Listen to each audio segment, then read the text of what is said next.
Aquí comienza Sucedió una noche colección, una antología del programa de la SER dedicado al cine clásico. I wanna hide from the sun, I wanna live in the dark, I wanna go to the movies. Nobody's waiting outside, but I feel alright, 'cause I'm here on my own.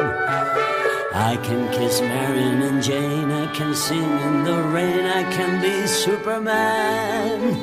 I'll never come out again. Las estrellas míticas, los grandes directores, las películas inolvidables. Dirige y presenta Antonio Martínez.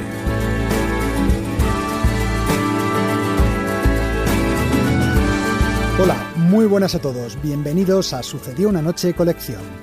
En el programa de hoy hablaremos de uno de los grandes genios del humor cinematográfico. ¿Quién tiene un gran bigote negro, fuma un gran cigarro negro y le sienta como 100 patadas? No me lo digas. ¿Y lleva gafas? Sí, así es. De un niño que en ocasiones veía muertos. Yo no veo nada. Seguro que están ahí.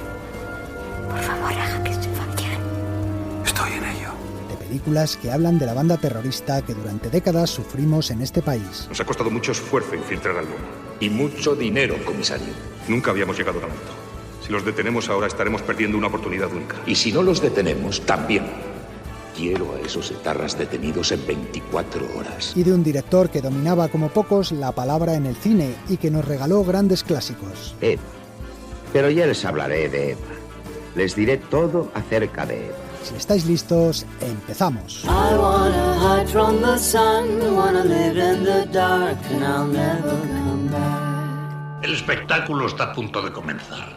Pero no se alarmen ustedes, no les cobraremos la entrada. Hey, nana, ding dong, a lang, a lang, a lang. Boom, ba-doo, ba-doo, ba-doo, ba-doo. Oh, life could be a dream if I could take you up in paradise up above.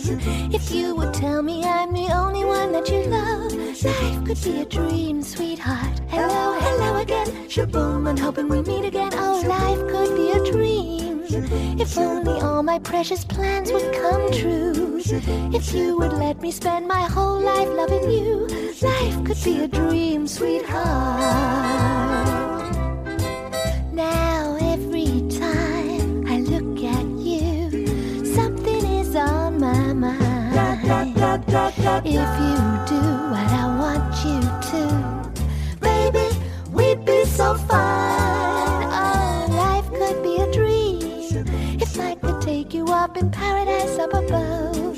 If you would tell me I'm the only one that you love. Life could be a dream, sweetheart. Shaboom, shaboom, ya la la la la la la la la, shaboom, shaboom, ya la la la la la la la la, shaboom, shaboom, ya la la la la la la la la, shaboom. Y como siempre, entre reportaje y reportaje, escucharemos también un poco de música de cine. Esta que suena es la Trevor Horn Orchestra, con una versión del clásico Shaboom de los Chores, que se grabó para la banda sonora de La sonrisa de Mona Lisa, una película de 2003 protagonizada por Julia Roberts, que alguien calificó como el Club de los Poetas Muertos en versión femenina. La banda sonora estaba formada toda ella por versiones de temas de los años 50 interpretados por artistas actuales. Pero vamos ya con el primer reportaje. Un reportaje que nos trae a uno de los grandes genios de la comedia en el cine. Vamos a recordarle echando un vistazo a su diccionario. Groucho Marx, de la A a la Z. I don't know what they have to say, it makes no difference anyway, whatever it is, I'm against it. A de antepasados. Su abuela era una cantante tirolesa, su abuelo mago y su padre un artista en esquivar acreedores. Tenemos el mismo sastre, ¿cuánto le debe usted? El padre era en efecto sastre y su madre una emigrante alemana que empujó a sus hijos al mundo del espectáculo y fue durante muchos años su manager. El primer nombre artístico de los Marx fue Los Cuatro Ruiseñores, y es que formaban un grupo musical. ¡Cantad, que nos vamos al campo! ¡Cantad, que nos vamos de paseo! ¡Con el... Poco a poco fueron derivando hacia la comedia, aunque la música siempre estuvo muy presente en todo lo que hacían. B de bigote. Al principio Groucho usaba un bigote postizo, hasta que un día... ¡Groucho! ¡Un minuto a escena! Espera, estoy buscando mi bigote. ¿Dónde está mi bigote? Mi bigote, Dios mío. Groucho, 30 segundos. Trevetun, venga, rápido. Su bigote pintado es uno de los más famosos de la historia del cine. Cuando yo invito a una mujer, lo menos que puedo pedir es que mire mi bigote. Es el precio que tiene que pagar. C de cine. Los hermanos Marx rodaron en total 13 películas y ya separado de sus hermanos, Groucho participaría en 7 títulos más. Las películas de los Marx están llenas de frases célebres y diálogos inolvidables. La parte contratante de la segunda parte será considerada como la parte contratante de la segunda parte. Eso sí que no me gusta nada. ¿Qué le encuentra? Nunca segundas partes fueron buenas. D de dinero. Groucho Marx era un tacaño. No se beba eso, cuesta $5 la onza. Había tenido una mala experiencia. Lo que ganó en los años 20 en el teatro lo invirtió en bolsa y se arruinó en el crack del 29. Quiero ganar, pero no quiero perder los ahorros de toda la vida en un abrir y cerrar de ojos. Desde entonces cuidaba hasta el último céntimo los gastos de su economía familiar, como reconocía su hija Miriam. Aun siendo rico, no dejaba de pensar en que se despertaría una mañana y no tendría un centavo.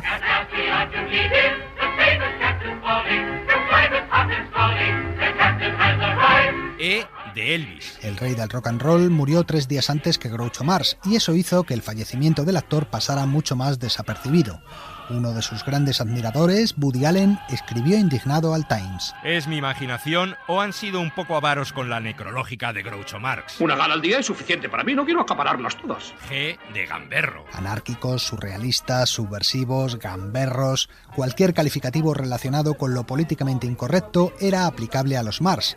Tanto es así que una de las pintadas más famosas del mayo del 68 fue: soy marxista, tendencia Groucho. En sus películas Groucho arremetía contra todos los poderes establecidos. Excelencia, están derrotando a nuestros hombres en campo abierto. Sugiero que hagamos trincheras. ¿Hacer trincheras con nuestros hombres muriendo como moscas? No hay tiempo para hacerlas. Las compraremos hechas. Tenga, salga a comprar unas cuantas. Sí, señor. H de hermanos. Julius, que así se llamaba realmente, era el tercero de los 5 hermanos. Cepo y Gumo dejarían pronto el grupo y los hermanos Marx, artísticamente hablando, se quedaron en 3.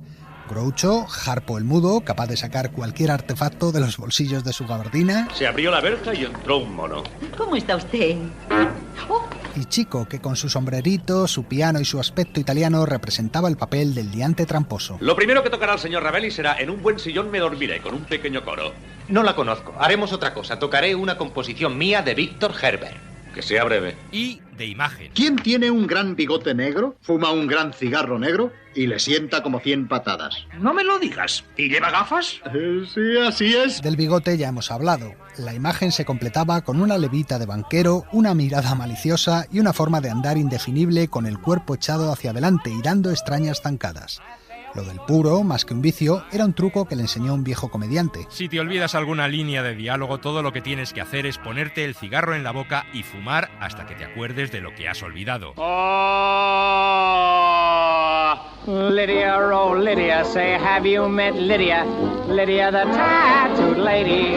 L de libros. Groucho publicó varios libros a lo largo de su vida, como su autobiografía Groucho y yo, o Memorias de un amante sarnoso. Empecé a escribir aprovechando el tiempo de espera hasta que mi mujer terminaba de vestirse para salir. También era un escritor compulsivo de cartas. Su hija Miriam la recopiló en el libro Con amor Groucho. Le voy a dictar una carta. ¿Para quién? Para mi dentista.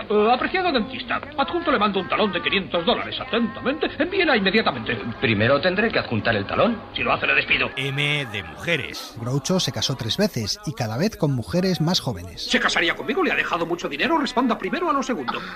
Me dejó toda su fortuna. No me diga, no comprende lo que intento decirle, la amo. Oh, excelencia. Usted tampoco está mal. El cómico era bastante machista. Desde que la conozco, estoy derrumbado a sus pies. Algo está palpitando dentro de mí. Oh, me golpea como linces ante tan de la jungla primitiva. Hay algo que quiero preguntarle. ¿Qué sé yo, capitán?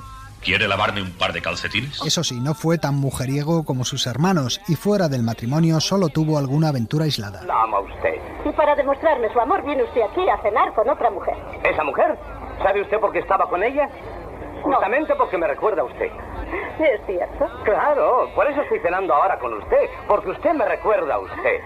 Sus ojos, su garganta, sus labios, todo cuanto hay en usted me recuerda a usted, excepto usted. Creo que está bien claro. N de nombre. Groucho viene de la palabra grouchy, que en inglés significa gruñón. El apodo se lo puso un cómico llamado Art Fisher, que decía que nuestro hombre, más que hablar, emitía gruñidos. y hay una curiosidad con los nombres de sus personajes. Deje que me presente. Me llamo Spaulding, capitán Spaulding. Jeffrey Spaulding, Rufus T. Farfly y otros eran en realidad nombres de caballos de carreras en Inglaterra. O de ópera. Una noche en la ópera, su sexta película, es la mejor de todas las que rodaron los Mars y contiene algunos de los gags y diálogos más recordados de su filmografía. Venimos a arreglar el camarote. ¿Qué pasa? ¿Traen los huevos duros? No, es que vienen a hacer el cuarto. Pasen ustedes, no se asusten de nada y dense prisa.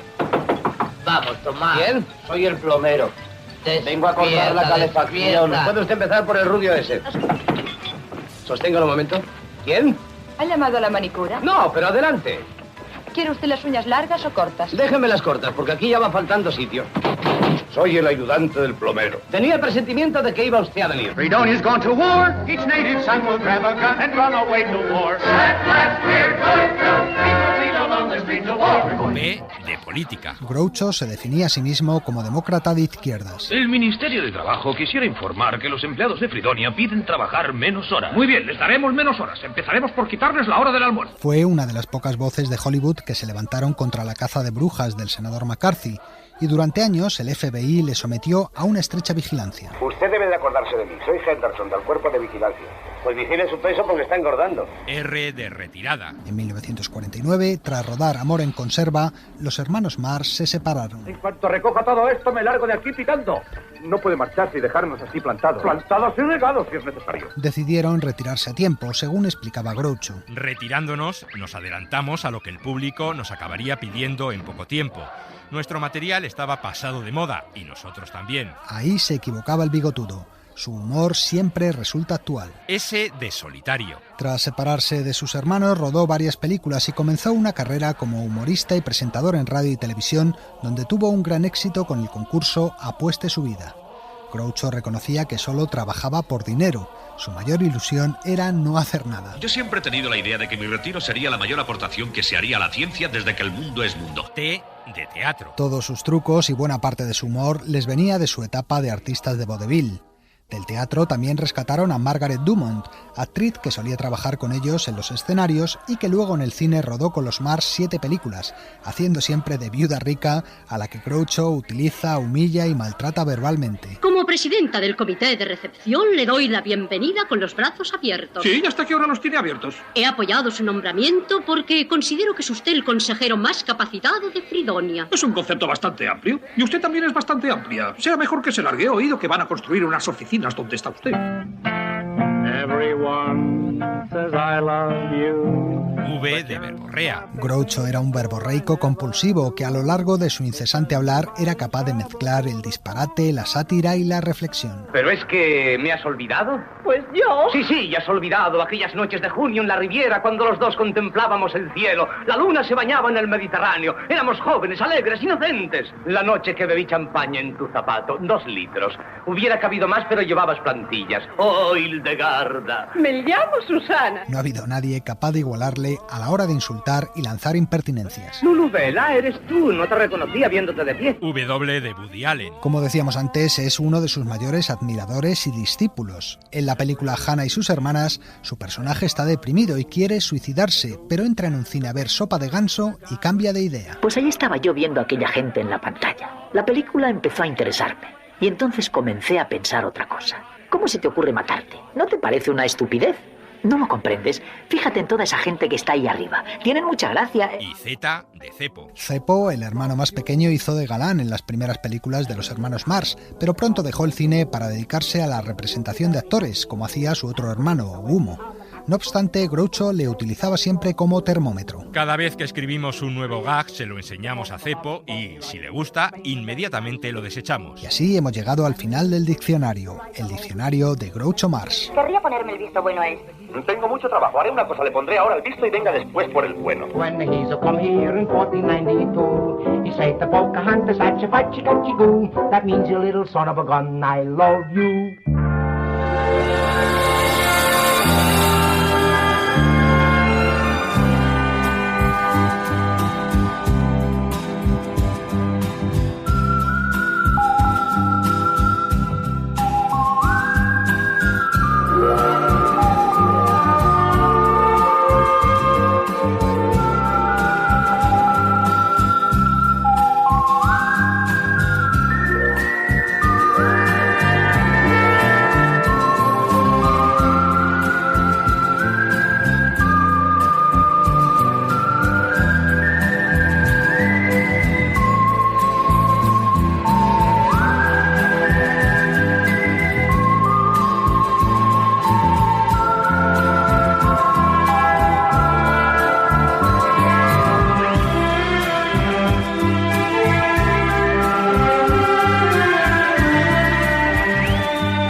Estamos escuchando el tema central de la película ¿Quién puede matar a un niño?, cuya banda sonora compuso Waldo de los Ríos. ¿Quién puede matar a un niño? Es una de las cumbres del cine de terror español. La dirigió Narciso Ibáñez Serrador en 1976. Y de otro clásico del terror, esta vez norteamericano, vamos a hablar a continuación. En la temporada 2017-2018, nuestro detective cinematográfico Jack Bourbon nos ofreció un repaso por las mejores películas del cine de terror de toda la historia, en una sección titulada Mi terapia de terror. De esa serie vamos a recuperar hoy el capítulo dedicado a uno de los grandes clásicos del género de los años 90. Hola, ¿qué tal, amigos? Hay películas que se convierten en míticas, entre otras cosas, por su final. Casablanca, El planeta de los simios, Seven.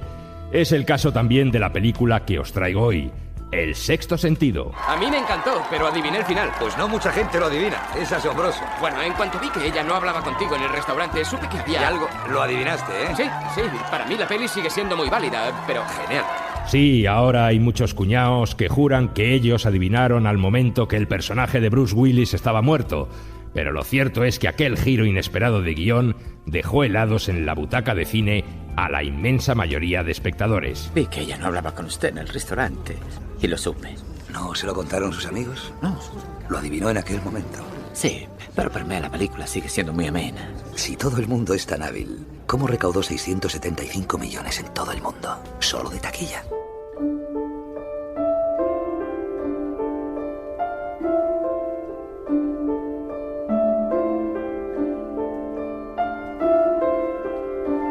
Fue como un soplo de aire fresco en un género como el terror, en el que los argumentos de las películas llevaban décadas repitiendo los mismos tópicos. Son tan parecidos. Los mismos gestos, las mismas expresiones, las mismas cosas en la cabeza. Sin efectismos ni estridencias, apostando por el relato y los personajes, el director de origen indio M. Night Shyamalan llevó el género a nuevos territorios, con la ayuda de un niño actor portentoso. Haley Joel Osment transmitía certeramente al espectador la angustia de un niño sumido en el horror. Si pudieras cambiar alguna cosa en tu vida, ¿qué sería? En lugar de lo que quiero puede ser lo que no quiero. De acuerdo. No quiero tener miedo. El sexto sentido manejaba recursos habituales del género. Había fantasmas, algunos sustos, pero lo más sorprendente era su tono, entre inquietante y poético, nada que ver con el terror gótico ni con el sanguinolento. M. Night Shyamalan. A nivel cinematográfico siempre me ha atraído la tensión visual del cine de Hitchcock. Esa tensión que cuando era un niño me electrizaba inmediatamente. La película comenzaba casi como un melodrama intimista, la historia de un psicólogo infantil al que uno de sus pacientes atacó disparándole un tiro. Érase una vez una persona llamada Malcolm. Trabajaba con niños. Le encantaba. Hasta que una noche se enteró de que se había equivocado con uno. Aizen no pudo ayudarle. Y no deja de pensar en ello, no puede olvidarlo. Desde entonces todo es diferente. Él no es la misma persona que era antes. Y a su mujer no le gusta en lo que se ha convertido. Apenas se hablan, son como extraños. Con su matrimonio casi roto, el psicólogo buscaba la redención entregándose por completo al trabajo de ayudar a un niño que presentaba un comportamiento extraño. Teníamos que hacer un dibujo, lo que quisiéramos. Yo hice a un hombre, herido en el cuello con un destornillador. Todos se enfadaron, tuvieron una reunión. Mamá se puso a llorar. En la primera mitad de la película no hay apenas terror, solo suspense y el creciente drama de los personajes. Los fantasmas no aparecían hasta el ecuador del relato. ¿Mamá? No, la cena aún no está lista. ¿Qué piensas hacer? ¡No puedes hacerme más daño! ¡Lenny, eres un marido despreciable! ¡Lenny, mira lo que me obligas a hacer! ¡Lenny! En realidad, toda la película jugaba al despiste. El penique mágico. Parece uno normal, pero ahora lo agito un poco y ha cambiado de mano. Pero este no es el final del truco. Vuelvo a agitar la mano y lo tengo en el bolsillo. Pero este no es el final del truco. Lo agito otra vez y vuelve a la mano izquierda donde lo tenía. El director nos distraía con distintos trucos. Las voces ocultas que Bruce Willis escucha en una cinta grabada. ¿Has oído alguna vez "Yo no quiero morir"? Yo sí.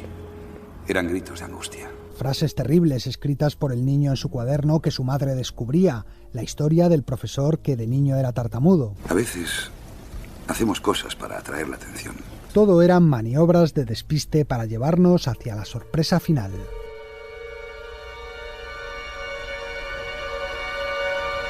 El momento de mayor terror de la película no llegaba con las apariciones de los espíritus ni con los sobresaltos, sino cuando el niño confesaba su secreto al psicólogo. En ocasiones veo muertos. ¿En tus sueños? Estando despierto. ¿Ves muertos en tumbas y ataúdes? Andando como personas normales. El vello se erizaba, un hormigueo recorría nuestra espina dorsal mientras escuchábamos al chico. ¿Los ves a menudo? Todos los días. Están en todas partes. El sexto sentido nos había devuelto algo que echábamos en falta desde hacía tiempo, el escalofrío cinematográfico. ¿Has sentido alguna vez esas cosas punzantes en la nuca? Sí. Y los pelillos del brazo, que se ponen de punta. Sí. Hace frío. Una escena que, por cierto, Shyamalan estuvo a punto de eliminar en la sala de edición, ya que pensaba que daba demasiadas pistas al espectador. Solo unos visionados de prueba ante un grupo de espectadores permitió comprobar que no era así y la escena se mantuvo.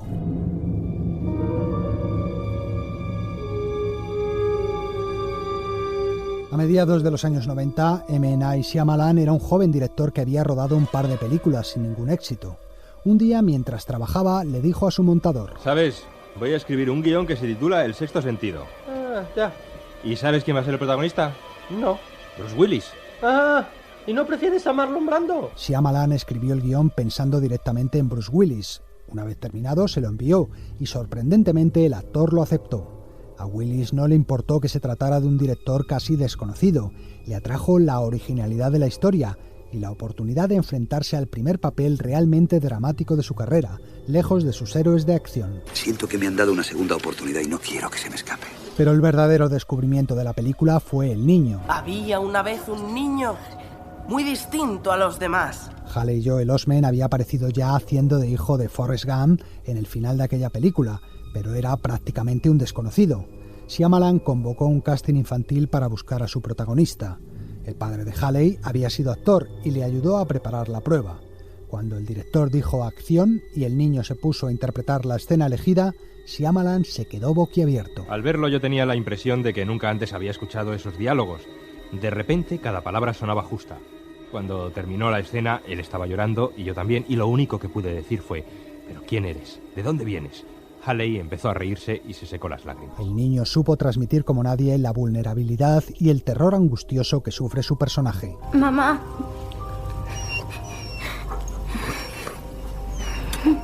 Si no estás muy enfadada, ¿puedo dormir contigo hoy? El sexto sentido fue un gran éxito de público y de crítica. Fue nominada al Oscar al mejor film de 1999, convirtiéndose así en la cuarta película de terror de la historia en lograrlo, tras El Exorcista, Tiburón y El silencio de los corderos. Me pareció una obra excelente. Mejor que Cats. ¿Cats? Olvídalo. Enseguida se convirtió en un clásico y en una película de referencia dentro del género. ¿Qué te pasa, Vanna? ¿Creías que sería como El sexto sentido con los muertos clamando por ser oídos? Además, provocó un fenómeno curioso que aumentó aún más su recaudación en taquilla. Volveré a verle, ¿no? Sí, si tú quieres. Muchos espectadores quisieron volver a verla para comprobar que no había errores en la trama, que Bruce Willis solo se relacionaba con el niño y no interactuaba ni hablaba con otros personajes. Si no podemos hablar, estamos perdidos. No, más bien estamos muertos. Y lo cierto es que la clave se desvelaba hacia la mitad de la película. El niño lo decía bien claro. No se ven unos a otros, solo ven lo que quieren ver. No saben que están muertos. M. Night Shyamalan se convirtió, gracias a El sexto sentido, en uno de los grandes renovadores del género de terror. El director, además, inició en ella la costumbre de aparecer en sus películas con un breve cameo. En este caso, dado que es hijo de un médico y varios de los miembros de su familia se dedican también a la medicina, se reservó como homenaje a ellos el papel del doctor que atiende al niño tras la fiesta de cumpleaños. Las pruebas indican que no fue un ataque epiléptico. Está mejor. Después de descansar, podrá irse a casa esta noche. Una cosa sí podemos reprocharle a Shyamalan, que nos hayamos convertido en unos desconfiados. Desde que se estrenó El Sexto Sentido, siempre andamos sobre aviso ante los juegos de guión. Yo mismo, sin ir más lejos, me imaginé el final de Perdidos a los pocos capítulos de empezar la serie. Y lo mismo con Los Serrano. Culpa tuya, Shyamalan. En fin, amigos, hasta la semana que viene. Continuará.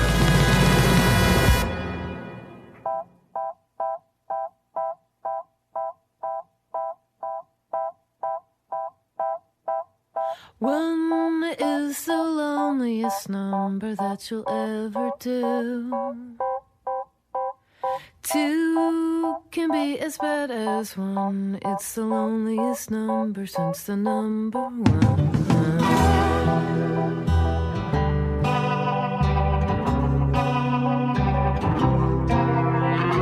No is the saddest experience you'll ever know.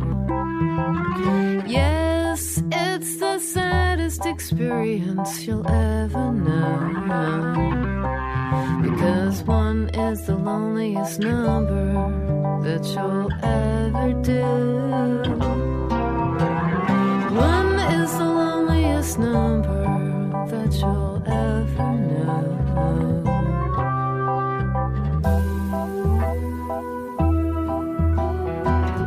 It's just no good anymore since you went away. Now I spend my time just making rhymes of yesterday.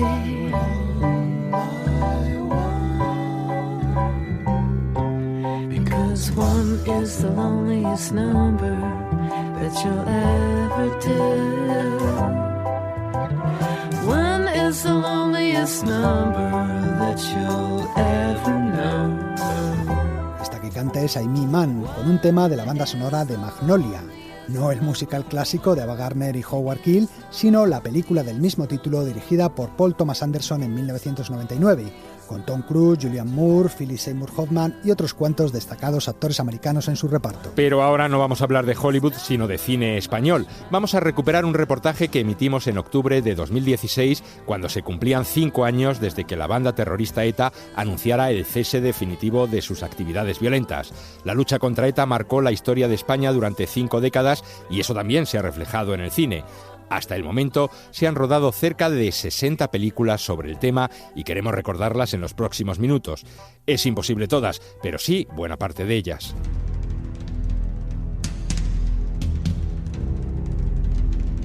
Un etarra se traslada a Madrid para cometer un atentado. ¿Qué pasa con lo de mañana? No sé. Esa carga viene preparada de fuera. Esperemos que esté en condiciones. ¿Por qué lo dices? Porque la última vez en Barcelona nos pasaron material caducado. En los días que pasa en la capital se enamora y conoce a un grupo de personajes marginales. Imanol Uribe tuvo la audacia de poner como protagonista de Días Contados a un etarra y hacer que el público viera la historia desde sus ojos. Y eso que corría el año 1994, cuando ya el terrorismo había mostrado su horror demasiadas veces. ¿Qué carga le vamos a meter? Todo lo que tenemos, 100 kilos. Pero va a ser un cataclismo ahí en pleno centro de Madrid. ¿Lo has consultado con la dirección? Tú ocúpate de que el coche entre bien en la comisaría y deja lo demás de mi cuenta, ¿de acuerdo? Días Contados levantó bastante polémica. Por un lado, ganó la Concha de Oro en el Festival de San Sebastián, numerosos premios Goya, y fue un éxito de taquilla. Pero por otro, a un sector del público le costaba aceptar que un etarra fuera un personaje con matices, con colores grises en su personalidad. Y es que, aunque el terrorismo ocupaba el primer puesto de la lista de preocupaciones de los españoles, era un tema espinoso que muchos directores no se atrevían a tratar.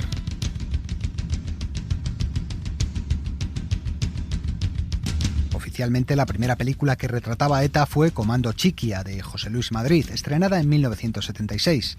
Se centraba en el asesinato del almirante Carrero Blanco, cuya figura era ensalzada en la película. Cállate, hijo de puta. Pregúntales a los que están pudriéndose en la cárcel quién es Carrero Blanco. Pregúntaselo a la madre de John o a la de Chiquilla, al padre de Uriarte, a Ereño, a Julen, a los de Burgos. Basta, Luque. Basta. 3 años después, en 1979, el italiano Gillo Pontecorvo nos contaba el mismo atentado, pero desde el punto de vista de los terroristas. Ya viene. ¡Dale!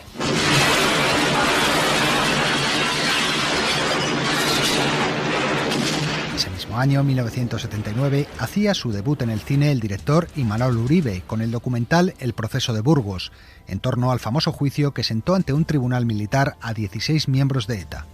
A partir de ese debut, Uribe se iba a convertir en una de las cabezas visibles de lo que entonces se bautizó como cine vasco.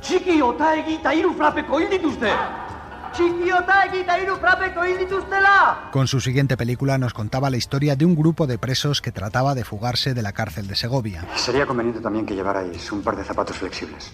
Zapatillas de deporte serían de puta madre, porque todo lo que llevéis en el túnel se echará a perder. Ah, y no olvidéis de apretaros bien el cinturón para que no se os caigan los pantalones y que os quedéis en... Sí, eso es lo que tú quisieras.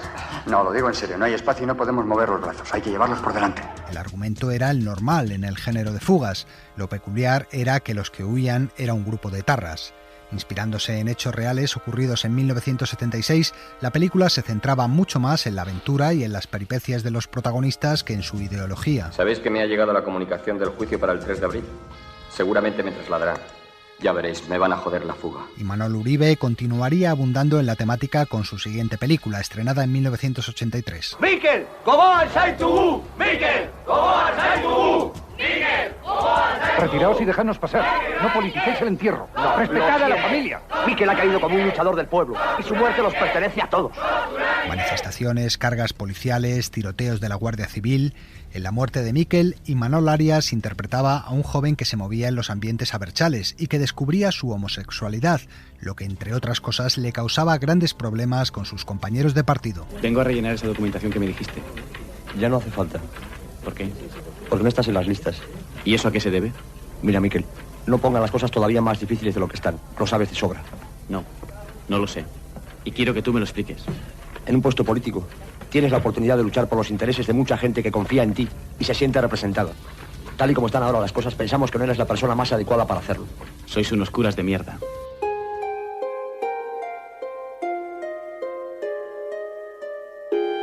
En varias películas la figura del etarra aparece como personaje lateral. Sombras de una batalla, de Mario Camus, era una historia de amor, pero el personaje que interpretaba a Carmen Maura era una reinsertada que trataba de huir de su pasado.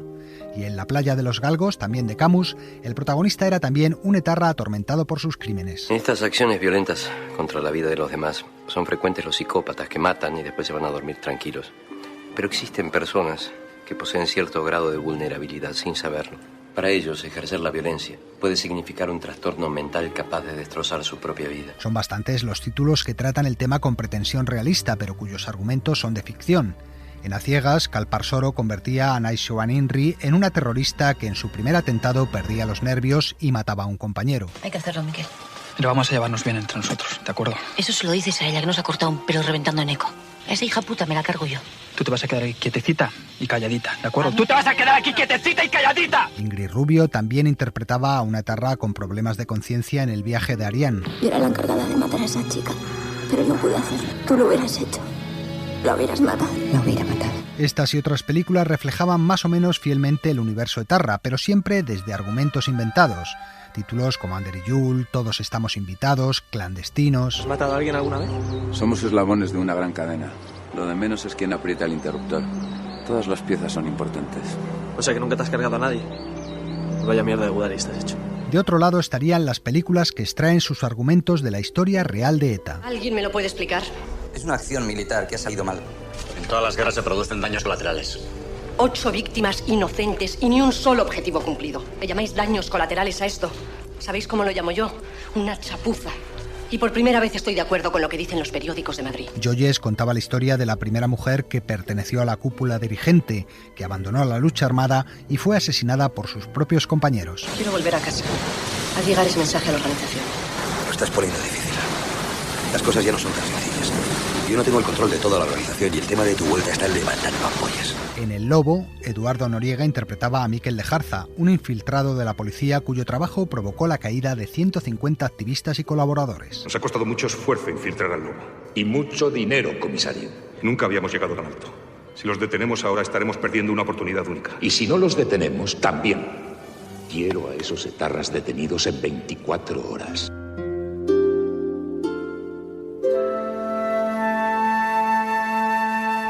años, la figura del etarra se había ido incorporando poco a poco al reparto del cine español, pero para normalizar el fenómeno del terrorismo faltaba la incorporación de otro personaje. Yo me sentía mal desde que estaba amenazado, ¿no? Y no sé si él lo hacía por tranquilizarme a mí, ¿no? Y siempre me decía, tú no pienses en eso. En efecto, la víctima. Las víctimas del terrorismo han sido tratadas en algunos escalofriantes documentales como Asesinato en febrero, donde se recordaba el atentado contra el diputado Fernando Buesa y su escolta Jorge Díez. Pues veo a sus compañeros, a veces me ven y me saludan. Por una parte me apetece saludarles, porque no sé, lo estoy viendo a él. Por otra parte me resulta muy duro y entonces cuando me revelo digo, ¿por qué no podía ser él uno de ellos? Otro documental, Perseguidos, seguía con su cámara la vida cotidiana de dos concejales. El camino de mi casa al trabajo es un camino estrecho, donde más de una vez me han dicho, ahí te van a matar. Y es que el documental ha sido el género que con más sinceridad se ha acercado al dolor y a las secuelas que el terrorismo dejaba. Estas son mis dos hijas, que murieron en Hipercor. Esta es mi hija Sonia, que tenía 16 años, y esta es mi hija Susi, que tenía 14 años. Sin subrayados, dejándoles hablar, en 13 entre 1000, Iñaki Arteta recogía los recuerdos de varias víctimas del terrorismo, 13 atentados de los casi 1000 que cometió la banda. Y cayó pues aquí mismo, todo largo, la cabeza y aquí los pies. Nada, en un gran charco de sangre. 8 menos 5. A las 8 menos 5, un día como hoy. Oscuro, triste como hoy, más o menos lluvioso, ¿no? Con La pelota vasca, Julio Medem intentó dar voz a todas las partes y su película levantó también toda clase de opiniones, a favor y en contra. Sí, estoy en un estado extrañísimo. No me cabe todo esto que me ha pasado. Que si me acusa de ser cómplice del terrorismo o de incitar al terrorismo, es que eso es una barbaridad. Imparable como el río, como un bajel sin vela ni timón. Y si el terrorismo de ETA era un tema que costaba abordar, el terrorismo de los GAL lo era mucho más. Los que nos contrataron y nos pagaban eran naturalmente españoles y representaban mucho dinero. Formamos un grupo, portugueses, marroquíes, algún francés y españoles. Se trataba de hacer operaciones de castigo, las llamaban así, contra refugiados en Francia, cerca de la frontera. En la ya citada antes Sombras de una batalla, Joaquín de Almeida era un pistolero portugués a sueldo en la guerra sucia contra ETA. Pero ha habido que esperar hasta años más recientes de este siglo para ver películas que hablen claramente de los GAL. La Saizabala, sobre el primer asesinato de este grupo, o GAL, coproducida por El Mundo Televisión. Lo de esta mañana ha sido muy grave. Se ha encargado a un chaval cualquiera solo para demostrar que están dispuestos a todo. A ver, vayamos por partes. ¿Quién es usted y qué quiere de nosotros? ¿Qué más da? Llámeme Tony. Yo he trabajado para los GAL. Puedo ayudarles a investigar en la dirección correcta. Y no quiero dinero. Lo único que quiero es que paren a esa gente antes de que sea demasiado tarde. Hace 5 años ETA abandonó definitivamente las armas, pero eso no ha propiciado un mayor número de películas sobre el tema. Sí ha habido algunas, no obstante. En Negociador, Borja Coveaga se atrevía a tratar con cierto humor el asunto de las negociaciones que el gobierno de Zapatero emprendió con ETA en 2005. Yo también me he animado. A correr digo que es buena idea. Pues me parece muy bien. Quería decirte que estoy dispuesto... ¿Esto es un bañador? Lo traje por si en el hotel había piscina. No me puedo creer que traigas bañador a una negociación. Perdón, a un diálogo. Oye, que yo no he venido aquí de vacaciones. No, pero sí eso. Llámalo negociación, diálogo, como te parezca. Que quede claro que yo con eso no tengo ningún problema, Vale. Nos vemos luego. Y hace pocas semanas, Imanol Uribe volvía al tema con Lejos del mar, película que contaba el encuentro de un terrorista recién salido de la cárcel y su víctima. Santiago Argote Bengoa está libre. Puede que el asesino de tu padre esté viviendo a menos de media hora de aquí. Quizá hagan falta más películas para normalizar la situación y el recuerdo. El sueño que confesaba Bernardo Achaga en La pelota vasca al fin llegó. Yo creo que algún día se producirá y que lo notaremos porque la gente, en vez de andar un poco sobre el suelo, andará como a 20 centímetros. Un poco levitará levemente, ¿no? Para no escandalizar, pero levitará porque del peso que nos quitaremos de encima, ¿no? Ahora tenemos mucho peso sobre los hombros. Pero no, la gente todavía no levita y es que quedan aún muchas cuestiones por resolver. Y el cine seguirá poniendo su granito de arena para mostrar, comprender y analizar este fenómeno que ha marcado la historia de nuestro país en los últimos 50 años. Ya tengo el alma cansada de huir.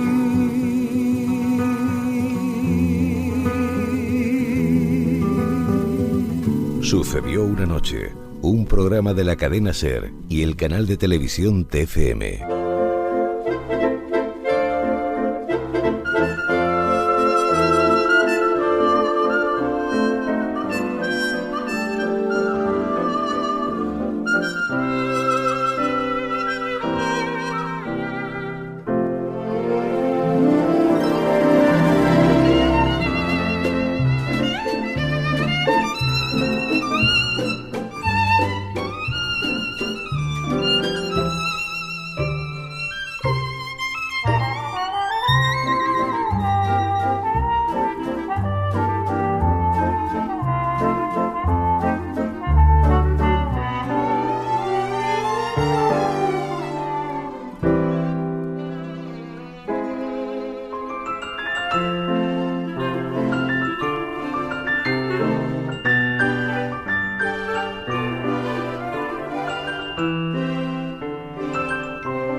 Suena el compositor Michael Giacchino con la música que creó para la película de animación de Pixar Up, una aventura de altura. Era la melodía que acompañaba el prólogo en el que nos contaban la vida del anciano protagonista.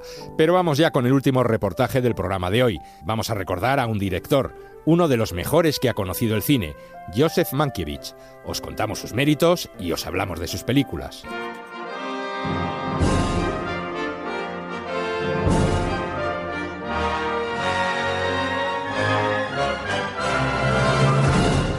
Fue el más inglés de todos los directores americanos, prototipo de hombre culto con formación clásica. En su cine la palabra era lo principal. No es que las imágenes no tuvieran importancia, pero eran los diálogos los que marcaban el ritmo de las escenas, como en el teatro. De hecho, Mankiewicz nunca distinguió entre cine y teatro. Para él todo formaba parte del arte inmortal de la representación. ¿Qué normas obligan a que el teatro esté concentrado en unos feos edificios situados en unas calles determinadas de Nueva York, o de Londres, o París, o Viena? ¿Quieres saber lo que es teatro? Un circo de pulgas, una ópera y un rodeo, carnavales, ballets, bailes de tribus indias, marionetas, un hombre orquesta. Todo eso es teatro. Donde haya magia y ficción y un auditorio, allí hay teatro. Mankiewicz dirigía casi siempre sus propios guiones. Podía pasarse horas hasta encontrar el ritmo justo de cada frase. No es extraño que esos guiones sean considerados hoy en día modelos en muchas escuelas de cine. He creído siempre que los que escriben algo y saben dirigir valen mucho más que los hombres que tienen solamente dinero. Si alguna vez llega a ser famosa en el cine, no diga eso en público. Nunca se sabe quién está escuchando. En 1992 fue homenajeado en el Festival de San Sebastián. Allí se quejó con amargura de la pérdida de importancia del guión en el cine actual. Many years ago, when the writing of a screenplay... Hace muchos años escribir y elaborar un buen guión era esencial.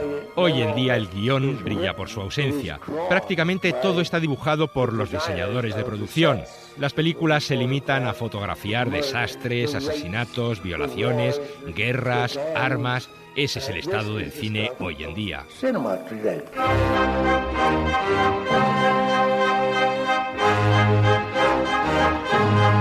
Joseph Mankiewicz empezó su carrera en Hollywood como rotulista para películas mudas. Su hermano Herman, el guionista de Ciudadano Kane, fue quien le introdujo en el cine. Pronto ascendió a dialoguista y poco después se convirtió en guionista. Su pluma comenzó a ser materia del cine de grandes directores como Lubitsch o Cukor. También hizo labores de productor en clásicos como Historias de Filadelfia o Furia, pero Mankiewicz quería algo más. Cuando uno se decide a escribir para los demás o a dirigirles es porque tiene la ventaja sobre los demás de poseer un sexto sentido, o cree tenerlo, como las brujas. Él estaba convencido de tenerlo, tan solo le faltaba la oportunidad para poder demostrarlo, y esta llegó en 1943. Señor Zanuck, Mankiewicz al aparato. Mankiewicz, soy Zanuck. Oye, resulta que a Lubitsch le ha dado un ataque cardíaco, ¿sabes? Un ataque al corazón. No, está fuera de peligro, no te preocupes. Lo importante es ahora la película que estaba a punto de rodar. Le he preguntado quién podría hacerlo y me ha dicho que lo haga Mankiewicz. ¿Tú te atreves? El castillo de Dragonwyck fue su primera película. Después vendrían otras como El fantasma y la señora Muir, con Rex Harrison y la bellísima Jean Tierney. ¿Qué le pasa? ¿Le da miedo dejarse ver? ¿Lo único que sabe usted hacer es asustar a las mujeres? Pues a mí no me asusta. Encienda la vela. Vamos, enciéndala. ¿Cómo voy a encenderla si sigue apagándome las cerillas? Pero su consagración definitiva le llegó con Carta a tres esposas, con la que Mankiewicz ganó 2 Oscar, al mejor director y al mejor guión.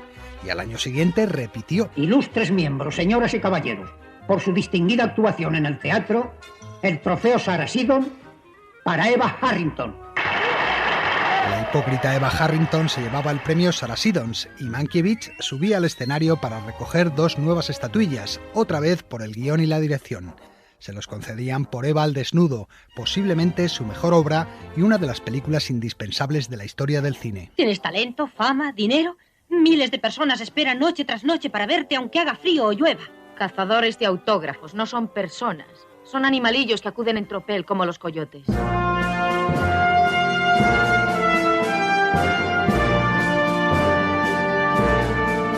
Con 4 Oscar en casa y considerado ya como uno de los grandes, Mankiewicz inició en los años 50 una fructífera etapa como director. Cuando yo era una niña, igual que muchas otras, no podían comprarme zapatos. Yo acostumbraba a mirar los escaparates de las zapaterías. Así huía de los gritos de mi madrastra. Y soñaba que cuando fuera mayor, también yo llevaría zapatos. Desde entonces, odio los zapatos. Me los pongo para bailar, pero temo hacerlo. Cuando me descalzo me siento más segura. Este es un fragmento de La Condesa Descalza, otro de sus grandes títulos, como también lo fueron Ellos y Ellas, De repente el último verano o Julio César. Vengo aquí a inhumar a César, pero no a glorificarle. El mal que hacen los hombres le sobrevive, el bien queda frecuentemente sepultado con sus huesos. El honorable Bruto os ha dicho que César era ambicioso. Si lo fue, era la suya una falta grave y gravemente ha pagado su ambición. Con la venia de Bruto y los demás, puesto que Bruto es un hombre honrado, como honrados son todos los demás, vengo a hablaros en el funeral de César. Todas las películas tienen su sello personal, nada de efectos de cámara, nada de trucos, solo la palabra como motor de la acción, a veces de grandes dramaturgos como Shakespeare o Tennessee Williams, otras fruto de su imaginación. Películas siempre inteligentes, emocionantes, con garantía de cine de calidad. De vez en cuando la vida actúa como si hubiera visto demasiadas películas malas. Esas en las que todo es rebuscado. Principio, trama, desenlace, desde que empiezan hasta que terminan. Mankiewicz estaba considerado también un gran director de actores, capaz de sacar de ellos las mejores interpretaciones. ¿Podría hacerme actriz, señor Davis? Si ha nacido actriz, yo la ayudaré. El arte no se aprende, se nace con él. Su cine no arrasaba en las taquillas, pero siempre conectaba bien con la crítica y el público. Curiosamente, su mayor éxito comercial le llegó en 1963, con la película de la que siempre renegó. Saludemos a Cleopatra, de la estirpe de Horus y de Ra, bien amada del sol y de la luna, hija de Isis, reina del Alto y Bajo Egipto. Cleopatra resultó la gran pesadilla del director. Fue un proyecto que le cayó de rebote sin él desearlo y constituyó uno de los rodajes más calamitosos de la historia del cine. Mary, dame el parte de desastres de Oriana. A ver, según el servicio meteorológico, las lluvias torrenciales acabarán el domingo. La semana que viene habrá heladas. ¿Qué más? Hoy empieza la huelga de iluminadores. Venga, dame todo. A ver, si la maquilladora dice que no puede ocultar la cicatriz de la traqueotomía de Liz, habrá que ponerle un collar grande. Liz parece que está recuperada de la neumonía. Barton me preocupa más, bebe a todas horas. Se pone... Unos 500 paparazzi hacen guardia afuera, se han enterado del romance. ¿Qué más? ¿Qué más? Sí. La Fox dice que no se gastará un solo dólar más en presupuesto. Y el presidente Nasser se niega a dejarnos rodar en Egipto por lo del marido judío de Liz. Bueno, no está mal. Mary, ¿el áspid para el suicidio de Cleopatra ha llegado? Pues sí que ha llegado. Pues no lo guardes, que a lo mejor lo necesito yo antes. Tras casi 2 años de quebraderos de cabeza, Mankiewicz acabó la película. El estudio la remontó entera sin su permiso y el director no quiso saber nada más de ella. De hecho, siempre se refería a Cleopatra como la película de la que nunca hablo. Isis renunciaría a su lugar en el cielo por tu belleza. No deberías poder contemplarme, ni nadie. Nadie lo hace desde mi posición. Ponte de rodillas. Ni hablar. Mankiewicz salió tan tocado de Cleopatra que solo dirigiría 3 películas más. La última fue La Huella, en 1972. Era como un resumen de toda su carrera. Con ella, el teatro se hacía cine más que nunca. Así es que usted es Minor Tyndall. Yo soy Andrew White. Bienvenido a Cloud Manor. Gracias. Solo 2 actores, en un duelo interpretativo magistral entre Laurence Olivier y Michael Caine, con el guión como padrino. Ahora ya sabemos lo que puede dar de sí un juego entre usted y yo. Algo apasionante. Usted y yo somos de diferentes mundos, Andrew. En el mío no hay tiempo para ingeniosas diversiones y felices inventos, ni para tomar el té. Los 2 actores fueron nominados al Oscar y Mankiewicz también como director. Hollywood seguía reconociendo al viejo maestro, pero el director había tomado ya una decisión. ¿Qué entiendo yo de guerras? Soy un simple humanista, un hombre de pensamientos y palabras. Dio un portazo al cine y se marchó para siempre.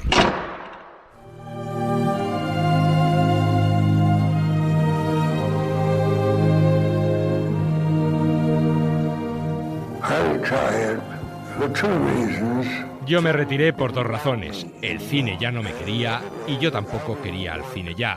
Era consciente de que nos estábamos aproximando a lo que hoy es el cine. Películas de Stallone o Schwarzenegger, guerras intergalácticas, efectos especiales. Yo no quería ni sabía hacer ese tipo de películas porque todo en ellas son trucos de cámara. 5 meses después de pronunciar estas palabras en el Festival de San Sebastián, Joseph Mankiewicz fallecía el 5 de febrero de 1993 en su casa de Nueva York, víctima de un ataque al corazón. Tenía 83 años.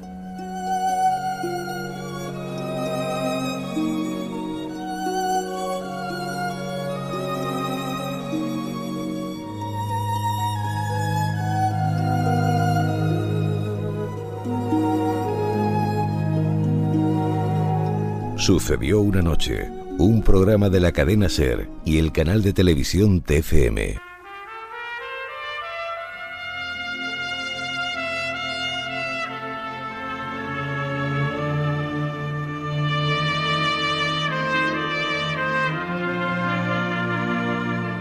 Terminamos por hoy. Mañana descansamos, pero en la madrugada del sábado al domingo volvemos, esta vez en el horario habitual que tiene Sucedió una noche, de 5 a 6 de la mañana. Nos vamos a despedir con esta melodía que suena ya de fondo y que seguro que muchos reconocéis. Es el tema central de La Strada, la película de Fellini compuesto por su inseparable Nino Rota. Un saludo de Elio Castro y Antonio Martínez y hasta la próxima. ¡Chao!